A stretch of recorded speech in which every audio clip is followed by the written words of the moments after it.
So you want to buy a land or a house in Nigeria.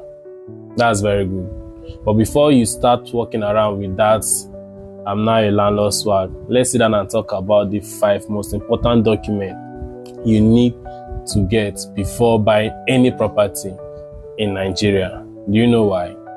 Because one small mistake, just one wrong move, you might be working or building on someone else's property, and you know what it means. So let's go.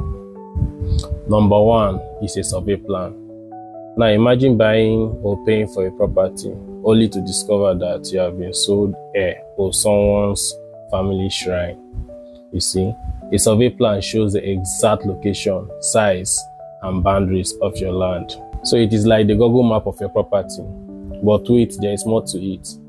There is also something called a registered survey plan. Now, what's the difference? A survey plan or an ordinary survey plan is just like a draft. It shows the measurement and who owns that property, just that it is not yet recognized by the government. While a registered survey plan is the real deal because it has been approved by the government and entered into the state lands record. This means that your land has been legally documented, which means that no one can easily come and drag ownership with you. So in short, a survey plan is, another name for a survey plan is I see the property. While for registered survey plan is government sees the property too. So use your head. Number 2 is deed of assignment. Now, deed of assignment is the document or is the paper that transfers ownership from the seller to the buyer. Without this, you don't own the property. You are just visiting the land. So make sure you request for a deed of assignment. But wait, there are other types of deed. Let me break that down for you. Now, you should request for a deed of assignment when you are buying the property. Deed of assignment shows that the ownership of the property has been transferred from the seller to you. So you are now the owner of that property. No deed, no deal. Now we have another one called deed of gift. Now, deed of gift is used when a property is being given to you for free. Maybe your uncle, family members, anybody decided to dash you a land. This document makes it official. There is also deed of lease. Deed of lease is used when you lease a land or a property for a long time, like 10 to 99 years, after which the period of that lease has expired.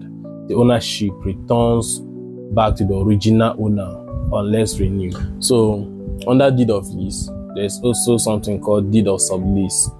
This is a different document. This is when you lease a property and you want to rent part of it to someone else. You understand? Now, it's just like you sharing a piece of pie to someone, but making sure that they sign before taking that bite.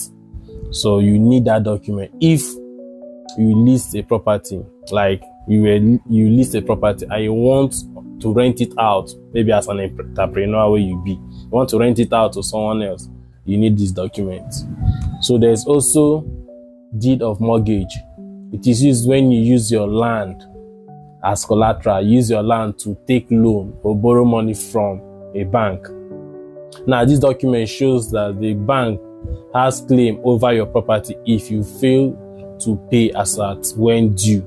The bank, with that document, they can take over your property. Your property don't go. Now, here is the catchy part of it. You need to be careful. Forget about the title, deed of this, deed of that.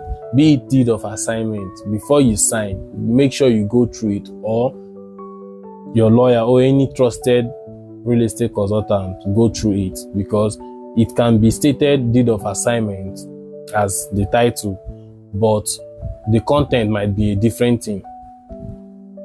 Most deed of assignment that you people have now, most of them, if I would say 70% of them, are deed of lease, but you don't know. If you cool down to read the content of that your deed of assignment, it has happened to me now. My client almost made the same mistake. I will still share the story later. Whenever I'm free, I'll share it. The content in that deed of assignment, if you analyze it very well, is deed of lease. I will still talk about, just I don't want to drag any this thing, but I'll talk about it later. You get, so just be careful. Take a real estate consultant or a property lawyer.